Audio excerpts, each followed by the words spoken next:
नमस्कार बच्चों, मैं दिलीप कुमार प्रजापति आज आपके समक्ष गणित विषय में संख्याओं की जानकारी से संबंधित मैं लेकर एक वीडियो प्रस्तुत हुआ हूँ।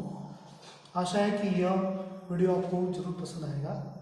आइए हम संख्याओं की जानकारी के रूप में इस वीडियो में समझने का प्रयास करते हैं कि संख्याएं कितने प्रकार की होती हैं और संख्याएं कौन कौन सी होती हैं। तो सबसे पहले संख्याओं के जो अंक होते हैं, आपने नॉर्मली दैनिक जीवन में पैसों के रूप में या कहीं भी आंकड़ों के रूप में संख्या आपने देखी होगी। 1 2 3 4 5 6 7 8 9 तक ये एक अंक की संख्या होती है, उसके अंदर जीरो को भी शामिल किया जाता है। ये बचपन में आपने पढ़ी भी है। संख्याओं के जो विभिन्न प्रकार है उसके अंदर हम पढ़ते हैं। पहले जो प्रकार आता है उनका प्राकृत संख्या था। प्राकृत संख्या ऐसी कौन सी संख्या होती है? प्राकृत संख्या में किसे कहेंगे? प्राकृत संख्या ऐसी संख्या जो एक से शुरू होकर अनंत तक जाती है या अनंत तक होती है, जिनको हम गिन नहीं सकते कि अंतिम संख्या कौन सी होगी। जैसे कि रूप में समझते हैं, जैसे 1 2 3 4 5 10 100 200 300 1000 2000 3000 तक हम गिन सकते हैं। लाख करोड़ जो भी संख्या है ना, इस संख्या को हम गिन सकते हैं, लेकिन जो अंतिम संख्या क्या होगी वो हम गिन नहीं सकते। तो उसके लिए हम अनंत का प्रयोग यहाँ पर करते हैं। अब प्राकृत संख्याओं को हम दैनिक जीवन में कैसे समझेंगे? भाई जो कोई भी वस्तुएं होती हैं, किसी भी चीज को गिनना है तो हम गिनने का प्रयोग शुरुआत कहाँ से करते हैं? एक से करते हैं।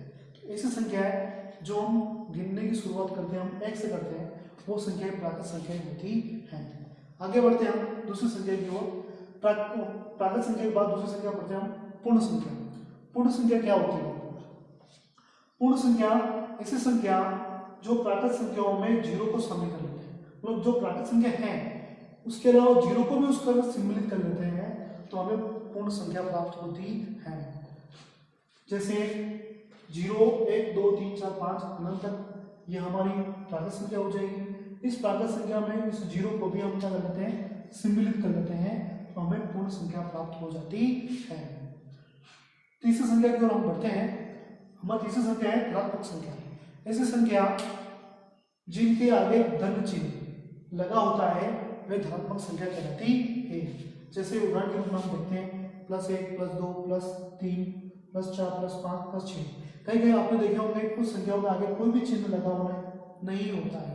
जैसे कि 50 रुपए का नोट आपने देखा है, 10 रुपए का नोट आपने देखा है, वो भी एक धनात्मक संख्या है।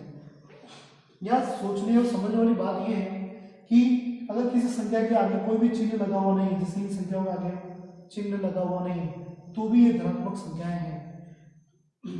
धनात्मक संख्याओं में आगे प्लस चिन्ह लगाने की आवश्यकता हमको नहीं पड़ती है। इसके आगे हम चलते हैं ऋणात्मक संख्याओं की ओर। ऐसी संख्या जिनके आगे ऋण चिन्ह लगा होता है उन्हें हम ऋणात्मक संख्या कहते हैं।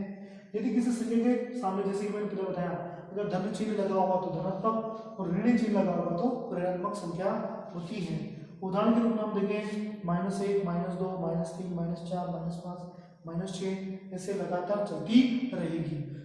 आपने अपने भारत प्रदेश के सिर पर जो हिमालय की चोटियां हैं वहाँ पे आपने कभी सुना होगा कि आज का तापमान 0 से नीचे चला गया या -4 डिग्री चला गया।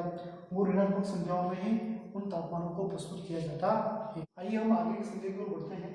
हमारी पांचवी संख्या है पूर्णांक। पूर्णांक क्या होते हैं इसको समझने के लिए हम डायग्राम में इसका प्रयोग करेंगे। पूर्णांक ऐसी संख्या होती है जिसमें धनात्मक संख्या ऋणात्मक संख्या के साथ जीरो को शामिल कर लेते हैं। मतलब धनात्मक संख्या है, ऋणात्मक संख्या भी है, साथ उनको सबको मिलाएंगे, उसके साथ अगर जीरो को भी हम शामिल कर लेंगे, जीरो को भी मिला लेंगे तो हमें पूर्णांक संख्या प्राप्त होती है। आपने छोटी कक्षाओं में संख्या रेखा पढ़ी होगी। संख्या रेखाओं पर रेखा खींचने के बाद उनकी एक निश्चित एक दूरी पर आप उनको संख्याओं को निरूपण या अंकित आपने किया होगा। इसी संख्या रेखा का प्रयोग हम पूर्णांक संख्या को समझने के लिए प्रयास करेंगे। संख्या रेखाओं पर मैंने बीचों बीच में जीरो लिया है। जीरो से इधर की ओर सभी धनात्मक संख्याएं 1 2 3 4 5 7 तक लिए जो लगातार आगे की ओर बढ़ रही है।